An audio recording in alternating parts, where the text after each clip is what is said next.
Hello everyone. Welcome back to the online lecture series of UGC NET GSET. See, my dear student, this is especially a session for the students of commerce. So in the last session, we have gone with the discussion of share capital. We have done types of shares and types of preference shares. Now for share capital transaction, the two most important part as far as concerned to UGC NET is issue of shares and forfeiture and reissue of shares. मतलब ये जो दो part है, issue of shares and forfeiture and reissue of shares, that are the two most important part for this exam. आपका एक question यहाँ से आना ही है, तो आपको जो आप जो प्रिपरेशन करते हो आपको यहाँ पे फोकस करना है कि आपके जो 2 मार्क्स है वो आप यहाँ से सिक्योर कर सकते हो. और ये इश्यू ऑफ शेयर्स और फॉरफीचर और री इश्यू के लिए हम टोटल 3 सेशन करने वाले हैं. ठीक है, so let's start with the issue of shares. See, share capital is the amount a company can collect from general public. A company can issue its shares via IPO, that is initial public offerings. ये हम कर चुके हैं. At the time of IPO, company can ask the general public for the subscription of shares. मतलब जब IPO आता है तो जनरल पब्लिक जो है वो उसमें सब्सक्राइब करते हैं. Once the general public subscribed and allotted shares by the company, they become shareholder. अभी यहाँ से क्वेश्चन आपका बन सकता है, शेयर होल्डर जो है वो पहले जनरल पब्लिक ही होते हैं, फिर उसके बाद जब उनको शेयर्स अलॉट किए जाते हैं तब वो हो जाते हैं शेयर होल्डर्स. तो जब कंपनी ये शेयर्स इशू करती है, माना कि कोई शेयर्स है 10,000 शेयर्स ऑफ ₹100 ईच, तो 100 रुपये कंपनी एक साथ नहीं मंगवाएगी. कंपनी क्या करेगी, उसको कुछ स्मॉल अमाउंट्स में मंगवाएगी. हमने आगे डिस्कशन किया हुआ है. The shares, the amount of shares can be called up on application, on allotment, first call, second call, third and final call. देखो यहाँ पे थर्ड कॉल भी हो सकता है, फोर्थ कॉल भी हो सकता है, पर जो लास्ट वाला कॉल रहेगा उस पे हम ये पीछे जो वर्ड है वो लिखना है final call. So a company can call upon some amount on its share which is in the following, that is in the form of application, allotment, first call, second call, third and final call.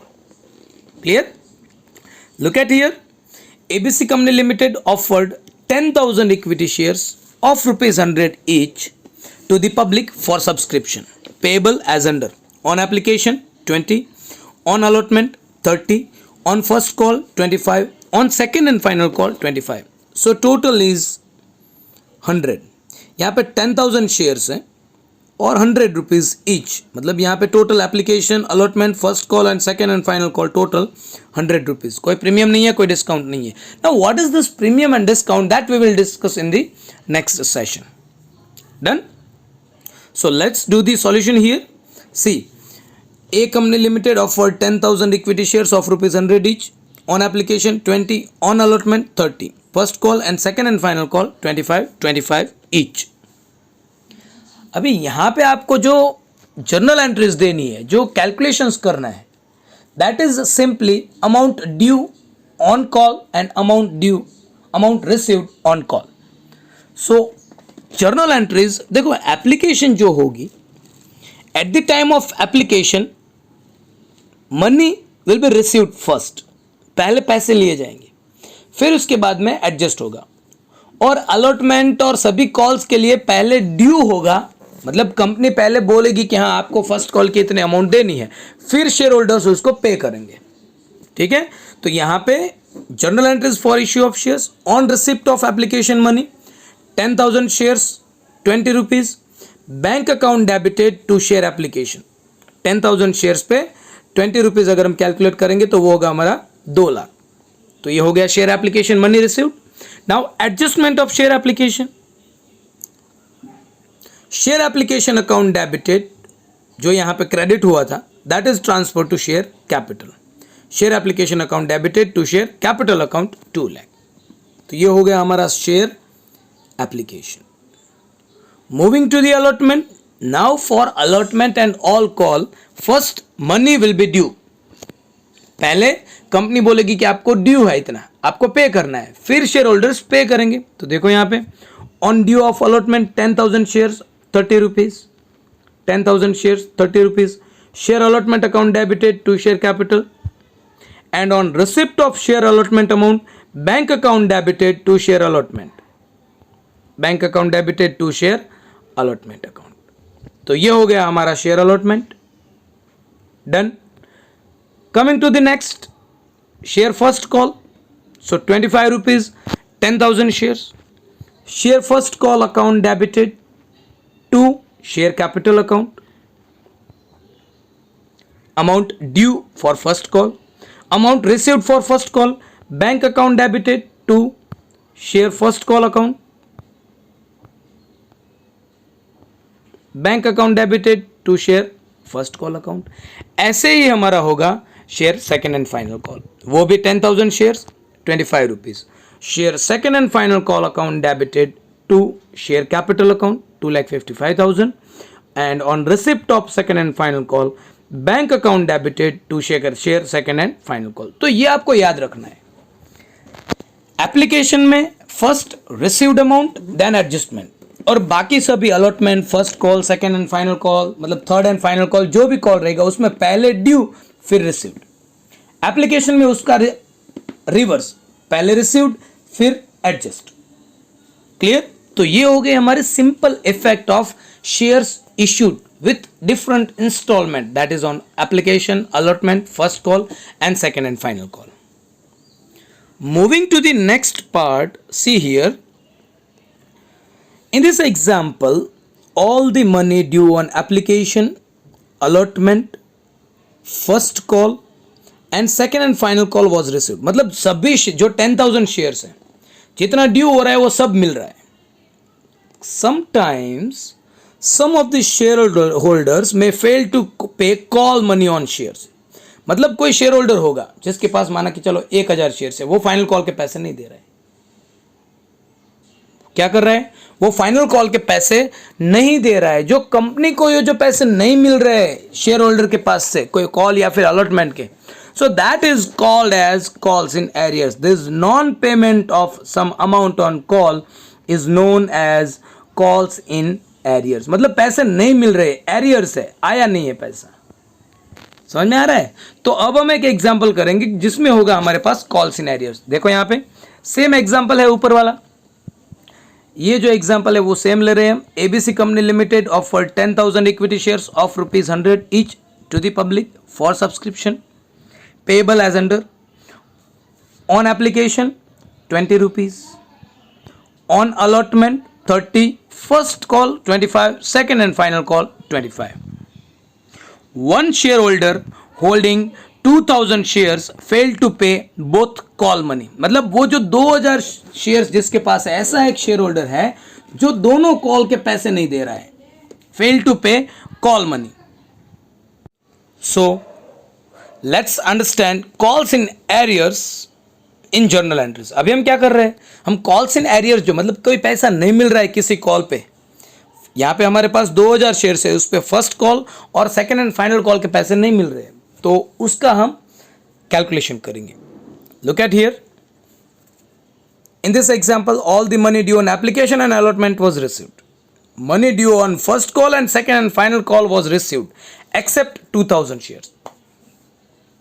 मतलब 2,000 shares पे second and final call नहीं मिल रहा है।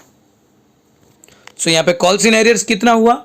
First call 2,000 shares ₹25 each, that is 50,000। Second and final call 2,000 shares 25 rupees per share, final share second and final call, so 50,000। So for both the calls money 50,000 के अलावा हमें पैसे मिल रहे हैं। तो ये हमारा हो गया calls in arrears, 50,000 for first call, 50,000 for second and final call. Let's do it here for application.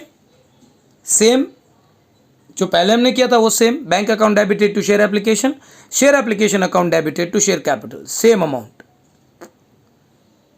ठीक है, क्योंकि एप्लीकेशन में सब मिल रहा है, अलॉटमेंट में भी सब पैसे मिल रहे हैं। तो share allotment account debited 3 lakh to share capital 10,000 shares of ₹30। Allotment amount adjusted मतलब received, bank account debited to share allotment. तो ये हो गया हमारा application and allotment. Moving to the next, that is first call. अभी देखो फर्स्ट कॉल ड्यू हो रहा है ₹25 ऑन 10,000 शेयर्स। मतलब कंपनी बोल रही है कि आपको 10,000 शेयर होल्डर, जो शेयर होल्डर है उनको बोल रहे हैं कि आपको ₹25 देने हैं। Share first call account debited to share capital account, this is amount due for first call. अब जब रिसिप्ट की बात आती है, शेयर होल्डर्स जब पे करेंगे कंपनी को, उस टाइम पे कॉल्स इन एरियर से हमारे पास 50,000। सो आउट ऑफ 2,50,000 जो 2,50,000 का फर्स्ट कॉल हुआ था ड्यू, उसमें से 50,000 नहीं मिल रहे, तो कितने अमाउंट एक्चुअल मिलेगी? That is bank account debited 2 lakh. So bank account debited, calls in arrears account debited to share first call account. ऐसे ही share second and final call के लिए, share second and final call account debited to share capital account, and bank account debited calls in arrears 50,000 to share second and final call 2,50,000। Clear? तो ये हो गया हमारा calls in arrears for second and final call. Now यहां पे हम क्या समझे? Calls in arrears and calls in advance. Advance को हम ज्यादा कंसिडर नहीं करेंगे। What we are focusing on calls in arrears, मतलब जो कॉल्स इन एरियर्स है, जो नॉन फेलियर ऑफ पेमेंट है, जो पैसे नहीं दे रहे शेयर होल्डर, उनके शेयर को जब हम कैंसिल करेंगे तो वो बोला जाएगा फॉरफीचर। और वो है सबसे important point as far as concern to UGC net और जीसेट और GPSC. Clear? Look at here, calls in arrears and calls in advance. Some of the shareholders may fail to pay call money due on shares held by them. This non-payment of amount on share is called as calls in arrears. मतलब कोई बंदा है, कोई share holder है जो payment नहीं कर रहा है किसी कॉल का, तो उसको बोला जाएगा calls in arrears. As per Companies Act, calls in arrears, for calls in arrears, the rate of interest charge is 5% per annum. देखो, as per Act it is 5%. But company क्या चार्ज कर रही है? 10 to 12, 15% चार्ज करती है। But as per act, यहां से आपका एमसीक्यू बन सकता है, how much rate of interest on calls in arrears are there? So for calls in arrears a company is charging interest at the rate of 5% per annum. ये हो गया आपका एमसीक्यू का आंसर। कॉल्स इन एडवांस, अभी वहां पे पैसे नहीं मिल रहे तो एरियर्स है, यहां पे पैसे एडवांस में आ रहे तो एरियर्स है। Some shareholders pay unpaid amount on shares held by them even if the amount is not called up. यहां पे एक एग्जांपल ले रहे, शेयर फर्स्ट कॉल हो रहा है ड्यू, उस टाइम पे अगर कोई शेयर होल्डर बोलता है कि मेरे पास अभी पैसे है, मुझे फाइनल कॉल के भी पैसे आपको एडवांस में दे देना है, तो उसको बोला जाएगा the advance payment of call is called as calls in advance, मतलब एडवांस में आ रहा है। As per companies act, for calls in advance the rate of interest paid by company is 6%। Clear? यहां से आपका एमसीक्यू बन सकता है 6% for calls in advance, 5% for calls in arrears. Done? See here, so जब शेयर कॉल्स इन एरियर्स होगा तो वहां पे एक कंसेप्ट आएगा share forfeiture. Some share holders may fail to amount due on calls, this is called calls in arrears. A company can cancel this type of shares by passing special resolution which is known as forfeiture. अभी कोई बंदा है जो company के call का amount नहीं दे रहा है, तो उसको जब कैंसिल करने की प्रोसेस रहेगी, उस शेयर होल्डर का रजिस्टर ऑफ मेंबर से नाम निकालने की जो प्रोसेस रहेगी उसको बोला जाएगा share forfeiture. When shares of the members or shareholder are forfeited, his name is removed from the register of members and he loses all the rights of a member. तो यहाँ पे उसके जो शेयर्स है वो कैंसिल करना है. In the next session will do share forfeiture and reissue. Clear?